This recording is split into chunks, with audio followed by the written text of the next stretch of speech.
اللہ تعالیٰ نے فرعون اور اس کی قوم پر جوں کا عذاب کیوں نازل فرمایا،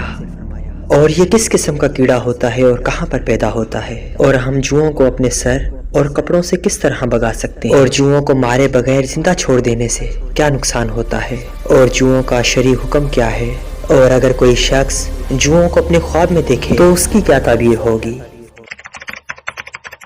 جو ایک چھوٹا سا کیڑا ہوتا ہے اور اس کی خوراک خون ہوتی ہے، اور جو اکثر بدن پر گندگی میل کی وجہ سے پیدا ہوتی ہے، اور بعض اوقات یہ صاف ستھرے انسانوں پر بھی پیدا ہو جاتی ہے۔ حدیث کا مفہوم ہے، دو صحابیوں کو حج میں یہ واقعہ پیش آیا اور جوؤں سے ان دو حضرات کو بڑی تکلیف پہنچی، جس کی وجہ سے اللہ کے رسول نے ان دو حضرات کو ریشم کے کپڑے پہننے کی اجازت دی تھی، اور جب حضرت عمر فاروق نے اپنے خاندان کسی کو ریشم کا کپڑا پہنتے ہوئے دیکھا تو ان کو مارنے کے لیے توڑا اٹھایا، تو اس شخص نے عرض کیا کہ حضرت عبدالرحمن ابن عوف نے ریشم کا کپڑا نہیں پہنا تھا، اور کیا اللہ کے رسول نے انہیں اس کی اجازت نہیں دی تھی؟ بس حضرت عمر فاروق نے فرمایا، اے شخص، کیا تو عبدالرحمن ابن عوف جیسا ہے؟ ایک صحابی رسول نے فرمایا کہ جوؤں کے اندر یہ خاصیت ہوتی ہے کہ وہ جس جگہ رہتی ہیں تو وہ اس جیسا رنگ اختیار کر لیتی ہیں، چنانچہ سیاہ والوں کی جوں سیاہ رنگ کی ہوتی ہے اور سفید والوں کی جوں سفید رنگ کی ہوتی ہے، اسی طرح اگر سرخ بالوں میں ہوگی تو اس کا رنگ بھی سرخ ہوگا۔ اور ماہرین کہتے ہیں کہ جوں کی مادہ نر سے بڑی ہوتی ہے اور جوں انڈے دیتی ہے۔ جوئیں مرغیوں اور کبوتروں وغیرہ میں بہت پائی جاتی ہیں، اسی طرح بندروں کے بھی جوئیں پیدا ہوتی ہیں۔ اور امام حاکم نے ایک حدیث نقل کرتے ہوئے فرمایا کہ ایک صحابی نے رسول خدا سے عرض کیا کہ یا رسول اللہ صلی اللہ علیہ وآلہ وسلم، لوگوں میں سب سے زیادہ مصیبتیں کس کو اٹھانی پڑی؟ رسول خدا نے ارشاد فرمایا کہ انبیاء اکرام کو سب سے زیادہ مصیبت اٹھانی پڑی۔ پھر صحابی رسول نے عرض کیا کہ یا رسول اللہ، انبیاء اکرام کے بعد سب سے زیادہ مصیبتیں کن کو اٹھانی پڑی؟ بس تو رسول خدا صلی اللہ علیہ وآلہ وسلم نے ارشاد فرمایا کہ علماء کو۔ پھر صحابی رسول نے عرض کیا کہ یا رسول اللہ، اس کے بعد سب سے زیادہ مصیبتیں کس کو اٹھانی پڑی؟ تو رسول خدا نے ارشاد فرمایا کہ صالحین کو، اور ان میں سے کسی کو جوؤں کی عزت میں مبتلا کیا گیا، اور یہاں تک کہ بعض لوگ ان جوؤں کی وجہ سے ہلاک ہو گئے، اور بعض کو فقر و فاقہ میں مبتلا کیا گیا، اور یہاں تک کہ ان کے پاس سوائے ایک لباس کے اور کچھ بھی نہ تھا۔ اس کے باوجود بھی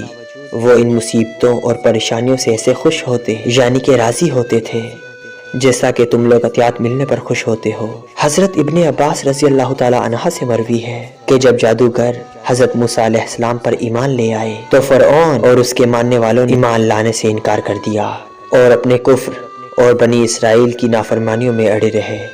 تو بس اللہ تعالیٰ نے ان پر رفتہ رفتہ عذاب نازل کرنا شروع کر دیے۔ بس پہلے ان کو قحط، پھلوں کی کمی میں مبتلا کیا گیا، اس پر بھی وہ جب ہدایت پر نہ آئے تو بس حضرت موسیٰ علیہ السلام نے ان پر بددعا فرمائی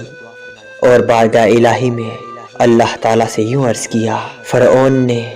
بغاوت، سرکشی اور کفر میں اپنی کمر کس رکھی ہے، اور اس کی قوم نے جو تجھ سے عہد کیا تھا اس کو انہوں نے پامال کر دیا ہے، لہٰذا تو ان کو ایسے عذاب میں گرفتار کر لے تاکہ میری قوم کے لیے نصیحت اور آنے والی نسلوں کے لیے سبق ہو۔ بس اللہ نے حضرت موسیٰ علیہ السلام کی دعا کو قبول کیا اور فرعون اور اس کی قوم پر پے در پے 5 عذاب نازل کیے، جیسا کہ اللہ پاک قرآن کریم میں ارشاد فرماتا ہے، پھر بھیجا ہم نے ان پر طوفان، ٹڈیاں، جوئیں، مینڈک اور خون، یہ ایسی نشانیاں تھیں جو کہ جدا جدا تھیں۔ اور مفسرین کا کہنا ہے کہ فرعون اور اس کی قوم پر یہ عذاب پے در پے نازل ہوتے رہے، اور ہر ایک عذاب ان پر 1 ہفتہ تک مسلط رہتا تھا، اور ہر 2 عذاب کے بعد ان کو 2 مہینے کا وقفہ ہوتا تھا۔ جب فرعون اور اس کی قوم عذاب سے تنگ آ جاتے تو حضرت موسیٰ علیہ السلام کے پاس آ کے عرض کیا کرتے کہ آپ اپنے پروردگار سے عرض کریں کہ ہم پر سے یہ عذاب ہٹا دے تو ہم آپ پر اور آپ کے خدا پر ایمان لے آئیں گے۔ لیکن جب حضرت موسیٰ علیہ السلام دعا فرماتے اور ان سے عذاب ٹل جاتا تو وہ دوبارہ اپنی سرکشی پر اڑ جاتے اور ایمان لانے سے انکار کر دیتے۔ بس جب تمام حجتیں پوری ہو گئیں تو اللہ نے فرعون اور اس کی قوم کو دریائے نیل میں غرق کر دیا، اور فرعون کو تا قیامت آنے والے لوگوں کے لیے عبرت کا نشان بنا دیا۔ اور مفسرین کا کہنا ہے کہ فرعون اور اس کی قوم پر جو پہلا عذاب نازل ہوا تھا، یعنی کہ جوؤں کا عذاب، وہ اس طرح نازل ہوا تھا کہ حضرت موسیٰ علیہ السلام مصر کے کسی قصبے میں گئے۔ قصبے میں ایک جھیل تھی جس کو آفر جھیل کہتے تھے۔ اس جھیل کے کنارے ایک ٹیلا تھا۔ اس ٹیلے کے کنارے پہنچ کر حضرت موسیٰ علیہ السلام نے اپنا عصا ادھر مارا،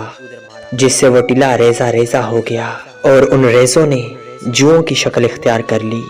اور وہ پورے مصر میں پھیل گئیں اور کھیتوں اور پوری فصلوں کو کھا کر ملیا میٹ کر دیا۔ اس کے بعد وہ جوئیں آبادی میں گھس گئیں اور لوگوں کے کپڑوں اور بدنوں پر چمٹ گئیں اور ان کو کاٹنا شروع کر دیا، یہاں تک کہ وہاں کا جب بھی کوئی شخص کھانا کھانے بیٹھتا، جوئیں اس میں چلی جاتی۔ کہتے ہیں کہ قبطی لوگ جوؤں کی اذیت سے زیادہ کسی بھی اذیت میں گرفتار نہیں ہوئے، کیونکہ جوئیں ان کی کھانے کی چیزوں میں چلی جاتی، رہنے کی جگہ، کپڑوں، بالوں اور پلکوں پر اس طرح سے جم گئی تھی، یوں معلوم ہوتا تھا جیسے کہ ان کی چیچک نکل آئی اور یوں ان کا جینا حرام ہو گیا تھا۔ بس تمام لوگ چیختے چلاتے حضرت موسیٰ علیہ السلام کے پاس پہنچے اور کہنے لگے کہ ہماری توبہ ہے،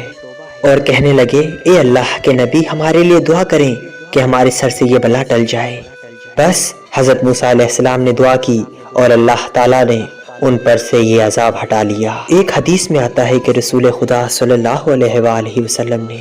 جوں کو کھجور کی گٹھلی سے مارنے سے منع فرمایا ہے۔ اس کی وجہ یہ ہے کہ کھجور کی گٹھلی ادویات میں استعمال کی جاتی ہے۔ عرب کے لوگ بوقت ضرورت اس گٹھلی کو کھا لیا کرتے تھے۔ دوسرا یہ کہ گٹھلی عرب کے جانوروں کا چارہ تھا، اسی وجہ سے رسول خدا صلی اللہ علیہ وآلہ وسلم نے کھجور کی گٹھلی سے جوؤں کو مارنے سے منع کیا،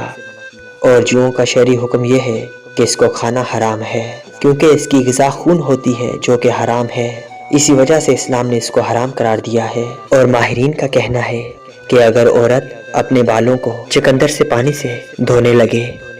تو اس کے سر میں کبھی بھی جوئیں نہیں پڑیں گی۔ اسی طرح روغن کرتم سر میں لگانے سے جو پیدا نہیں ہوتی، اور اگر بدن کو سرکہ اور سمندر کے پانی سے دھوئیں تو بدن پر موجود تمام جوئیں مر جائیں گی۔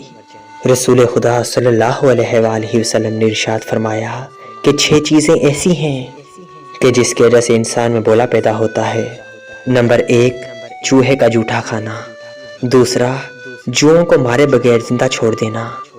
نمبر 3، ٹھہرے ہوئے پانی میں پیشاب کرنا۔ نمبر 4، کتار کا توڑ دینا۔ نمبر 5، گوند چبانا۔ نمبر 6، کھٹا سیب کھانا۔ ان سب علامتوں کی وجہ سے بھولنے کا مرض پیدا ہوتا ہے۔ اور جوؤں کو خواب میں دیکھنے کے متعلق اہل علم کا کہنا ہے کہ جوؤں کو خواب میں دیکھنے کی چند صورتیں ہیں۔ چنانچہ اگر کسی نے نئی قمیص میں جوں دیکھی تو اس کی تعبیر مال و دولت ہے، اور اگر یہ خواب کسی بادشاہ نے دیکھا تو اس کی تعبیر لشکر اور مددگاروں سے لی جائے گی، اور اگر کسی نے اس جوں کو اپنے پرانے کپڑے پہ دیکھا تو اس کی تعبیر قرض سے دی جاتی ہے جس کے بڑھنے کا اندیشہ ہے، اور اگر کسی شخص نے جوں کو خواب میں زمین پر رینگتے ہوئے دیکھا تو اس کی تعبیر کمزور دشمن سے دی جاتی ہے۔ اللہ سے دعا ہے کہ اللہ ہمیں ان تمام مصیبتوں اور پریشانیوں سے اپنی امان میں رکھے، آمین۔